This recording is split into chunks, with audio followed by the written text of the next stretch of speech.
Hey guys, welcome to the channel Concept of Laws. I am Advocate Amreen Khan. Today we start a topic summary trial of CRPC. Video को start करने से पहले please subscribe, like and share my videos. Now let's start the video.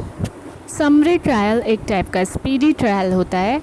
ये जो trial होता है इसमें same procedure prescribe जैसे कि उसमें समन एंड वारंट केसेस में है वैसा ही प्रोसीजर इसमें भी होता है. बट यहाँ पर क्या होता है कि फॉर्मल, एलैबोरेट और डिटेल्ड जो एविडेंस हैं वो नहीं लिए जाता है और जो जजमेंट है वो फुल लेंथ में लिखा नहीं जाता है. यहाँ पर इस चीज़ की कोई ज़रूरत नहीं होती है, तभी इसको कहा जाता है समरी ट्रायल. ये एक छोटा सा मतलब कि समरी के फॉर्म में होता है ये जो ट्रायल होता है. Summary with respect to the recording of the proceedings only. I hope कि इतना आपको क्लियर है. Now we discuss objective of summary trial. इसका ऑब्जेक्ट यही है कि ये एक ऐसा रिकॉर्ड है कि जस्टिस के लिए सफिशेंट है, कि मतलब कि ये जस्टिस के पर्पस से ये सफिशेंट है. इतना मतलब एक समरी के फॉर्म में ऐसा रिकॉर्ड है जो कि किसी को जस्टिस प्रोवाइड करने के लिए इनफ है. इसमें पूरा डिटेल जजमेंट वगैरह नहीं दिया गया है, एविडेंसेस को एलैबोरेट नहीं किया गया है. ये प्रोसीडिंग का ऐसा रिकॉर्ड है जो कि सिर्फ एक समरी है, समरी ऑफ अ प्रोसीडिंग. ठीक है. Now we discuss what magistrate can try what offences summarily. ठीक है. कौन कौन से मैजिस्ट्रेट होंगे जो ये समरी ट्रायल करेंगे और जो ऑफेंसेस कौन कौन से होंगे इसके लिए. तो ये किस चीज़ में दिए, सेक्शन 260 क्लोज 1. एक तो हो गया एनी चीफ जुडिशियल मैजिस्ट्रेट, कोई भी जो चीफ जुडिशियल मैजिस्ट्रेट होते हैं, और एनी मेट्रोपॉलिटन मैजिस्ट्रेट और any magistrate of the first class specially empowered in this behalf by the high court, जो कि स्पेशली इसी चीज़ के लिए एम्पावर्ड है, जो कि हाई कोर्ट के बिहाफ में फर्स्ट क्लास के जो मैजिस्ट्रेट होते हैं. ठीक है. अगर उनको ऐसा लगता है कि ये जो ऑफेंस है इसको समरी वे में ट्राई किया जाए तो वो ऐसा कर सकते हैं.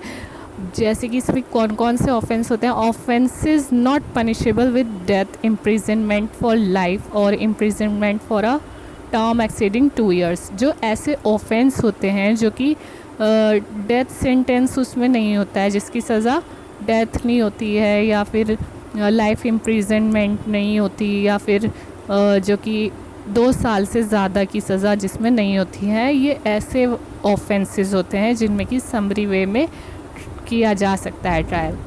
सेकेंडली, थेफ्ट अंडर सेक्शंस 379, 380 और 382 ऑफ आईपीसी. जहाँ पर कि प्रॉपर्टी जो है, जो स्टॉलन प्रॉपर्टी है, जो चुराई गई प्रॉपर्टी है, उसकी वैल्यू 200 रुपये से ज़्यादा नहीं होती है. ऐसे ऑफेंसेस, ऐसे थेफ्ट वाले जो ऑफेंस होते हैं उसमें समरी वे में ट्रायल किया जा सकता है.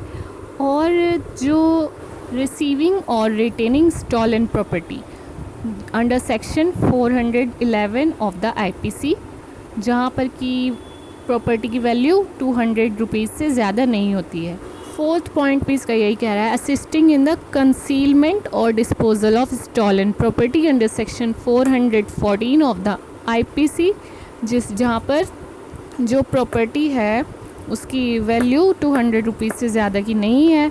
अब फिफ्थ पॉइंट इसका ये कह रहा है कि ऑफेंसेस जो आते हैं under sections 454 and 456 of IPC में, तो इन पर समरी वे में ट्रायल किया जा सकता है. सिक्स्थ पॉइंट इसका कहता है, अगर कि कोई ऐसा ऑफेंस है जैसे कि जिसमें किसी की इंसल्ट की गई हो, उसका जो पीस है उसको ब्रीच करने के लिए, to provoke a breach of the peace under section 504 and criminal intimidation under section 506 of the IPC. और सेवेंथ पॉइंट कहता है कि abetment of any of the foregoing offences. 8 इसका पॉइंट कहता है अगर किसी ने ये जो ऑफेंसेस हैं छोटे, इसको करने का कोई अटैम्प्ट करता है, attempt to commit any of the foregoing offences, when such attempt is an offence. और अगर ये जो अटैम्प्ट किया गया है ये अगर ऑफेंस है तो और 9th इसका पॉइंट कह रहा है कि कैटल ट्रेसपास एक्ट 1871 का जो सेक्शन 20 है उसके अंदर कोई अगर कंप्लेंट की गई, कोई अगर कंप्लेंट है जो कि ऑफेंस कॉन्स्टिट्यूट करती है, तो उसमें समरी वे में ट्रायल किया जा सकता है।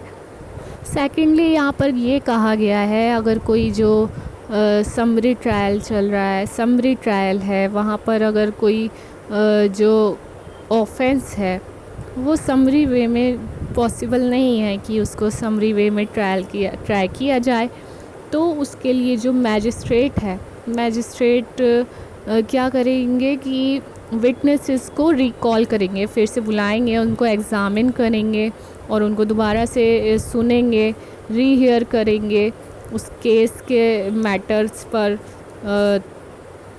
क्योंकि वहाँ पर जो ट्रायल है वो समरी वे में पॉसिबल नहीं हो पा रहा है, काफ़ी मतलब एलैबोरेशन उसको ज़रूरत है उस केस को, उस ऑफेंस के लिए, उस ऑफेंस में जस्टिस के लिए, तो ऐसा वो कर सकते हैं। ये मैजिस्ट्रेट की डिस्क्रिशन पर है कि उसका जो डिस्क्रिशन पावर्स होती हैं कि अगर जो समरी वे में पॉसिबल नहीं हो पा रहा है तो उसको स्पेसिफाई करे, उस ऑफेंस को वो इलेबोरेटली ट्राई कर सकते हैं। अब मान लीजिए कोई एक्यूज पर्सन है, उस पर 2 ऑफेंस के चार्जेस लगे हैं। अब जो एक ऑफेंस है वो समरीली ट्राएबल है और जो अदर जो है वो ऐसा नहीं, उसको हम समरीली ट्राई नहीं कर सकते हैं। तो इसमें मैजिस्ट्रेट ऐसा नहीं कर सकते कि जो सेकंड ऑफेंस है उसको छोड़ दे और बस पहले वाला समरीली ट्रायल कर ले। तो दोनों ही ऑफेंस को, उसको सेकंड जो ऑफेंस है उसको डिटेल्ड स्टडी किया जाएगा, डिटेल वे में उसको ट्राई किया जाएगा। Now we discuss the procedure of summary trial according to section 262 clause 1। यहाँ पर बात की गई है कि जो समन केस है उसका जो उस ट्रायल ऑफ समन केस का प्रोसीजर फॉलो किया जाएगा। और क्लोज 2 इसका ये कहता है कि कोई भी जो इसके अंदर ऑफेंस है उसमें 3 मंथ से ज़्यादा का इम्प्रिजनमेंट पास नहीं किया जाएगा कन्विक्ट को।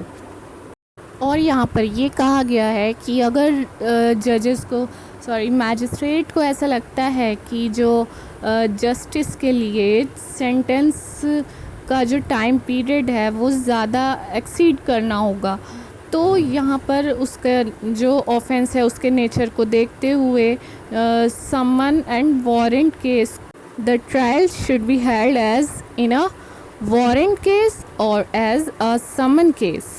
ठीक है, according to the nature of the offence. मतलब यही है कि अगर जो समरी ट्रायल चल रहा है उसमें 3 मंथ से ज़्यादा की सज़ा नहीं दी जा सकती है, और अगर मैजिस्ट्रेट को ऐसा लगता है कि 3 मंथ से ज़्यादा की सज़ा देनी चाहिए तो वो समरी ट्रायल में नहीं देंगे। Then the trial should be held as in a warrant case और अ समन केस। और अगर जो एक्यूज्ड है वो अगर फ़ाइन देने में फेल हो जाता है तो भी यहाँ पर ये देखा जाएगा लिमिट ऑफ द सेंटेंस, ये अप्लाई करनी होती है। Now we discuss record in summary trials according to section 263। जो भी केसेस समरीली ट्राई किए जाते हैं, जैसे कि उनको स्टेट गवर्नमेंट द्वारा डायरेक्ट किया जाएगा वैसा वो एंटर करेंगे। क्या क्या चीज़ रिकॉर्ड में एंटर करेंगे? फर्स्ट है कि serial number of the case, ठीक है, the serial number of the case. Secondly date of the commission of the offence, कि किस डेट को वो ऑफेंस किया गया था। Thirdly the date of the report और कंप्लेंट, की जिस दिन रिपोर्ट किया गया, कंप्लेंट की गई, उस दिन की डेट मेंशन करेंगे। और the name of the complainant if any, अगर किसी ने, जो कंप्लेनेंट है, किसी ने कंप्लेंट की है तो उसका नाम मेंशन किया जाएगा। The name, parentage and residence of the accused, जो एक्यूज्ड पर्सन है उसका नाम और ये सब, रेजिडेंस वगैरह कहाँ पर वो रहता है उसकी जो इन्फॉर्मेशन है। और फिर आता है the offence complaint of and the offence proved and in case coming under clauses second, third, fourth, मतलब कि जो ऑफेंस की कंप्लेंट की गई थी और अगर वो प्रूव हो जाता है, वो ऑफेंस क्या हो जाता है, प्रूव हो जाता है कि किस ये जो क्लोजेज हैं second, third, fourth of sub section 1 of section 260 section का जो क्लोज 1 है, सब सेक्शन 1 है, उसके clauses second, third and fourth के अकॉर्डिंग जो वैल्यू ऑफ प्रॉपर्टी दी गई है जिस पर कि वो ऑफेंस कमिट हुआ है, ये मेंशन किया जाएगा।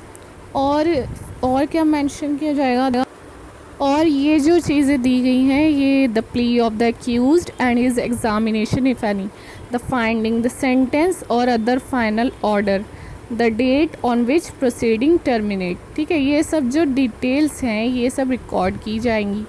Now we discuss judgment in cases tried summarily according to section 264। हर एक वो ट्रायल जो समरीली ट्राई किया गया है, वहाँ पर अगर एक्यूज्ड पर्सन गिल्टी नहीं माना गया है तो मैजिस्ट्रेट सभी एविडेंसेस को रिकॉर्ड करता है और साथ ही एक ब्रीफ स्टेटमेंट जिसमें कि रीज़न होता है कि वो एक्यूज्ड पर्सन गिल्टी नहीं माना गया है, क्या क्या वो रीज़न्स हैं, तो ये सभी उसमें मेंशन किया जाता है जजमेंट में। Now we discuss language of record and judgement according section 265 subsection 1। हर एक जो रिकॉर्ड और जजमेंट होगा वो किस लैंग्वेज में लिखा जाएगा, कोर्ट की लैंग्वेज में वो लिखा जाएगा। सबसेक्शन 2 इसका ये कहता है कि हाई कोर्ट एक मैजिस्ट्रेट अपॉइंट कर सकती है जो कि समरीली ऑफेंसेस को ट्राई करेगा और एक रिकॉर्ड प्रिपेयर करेंगे जजमेंट की, रिकॉर्ड ऑफ जजमेंट, और एक जो ऑफिसर है इस बिहाफ में अपॉइंट किया जाएगा by the chief judicial magistrate, और जो रिकॉर्ड और जजमेंट प्रिपेयर किया जाएगा उसको उस मैजिस्ट्रेट के द्वारा साइन किया जाएगा। ये हमारा ऑलमोस्ट हो चुका है, बट हमारा सेक्शन 261 स्किप हो गया था जो कि रह गया था, तो उसको भी अब हम डिस्कस कर लेते हैं। सेक्शन 261 ये कहता है summary trial by magistrate of the second class, कि हाई कोर्ट किसी भी मैजिस्ट्रेट पर ये पावर कन्फर कर सकती है। मैजिस्ट्रेट क्या powers of magistrate of the second class, कि कोई भी जो समरी ट्रायल है किसी भी ऑफेंस पर जो कि पनिशेबल है ओनली विद फाइन और with imprisonment for a term not exceeding 6 months, 6 months से ज़्यादा की उसकी कोई इम्प्रिजनमेंट नहीं है, और विदाउट फाइन या फिर विदाउट फाइन है, एंड एनी अबेटमेंट ऑफ और attempt to commit any such offence. तो यही सेक्शन 261 कह रहा है। सो इसमें इतना ही था समरी ट्रायल, ये हमारा कंप्लीट हो गया है।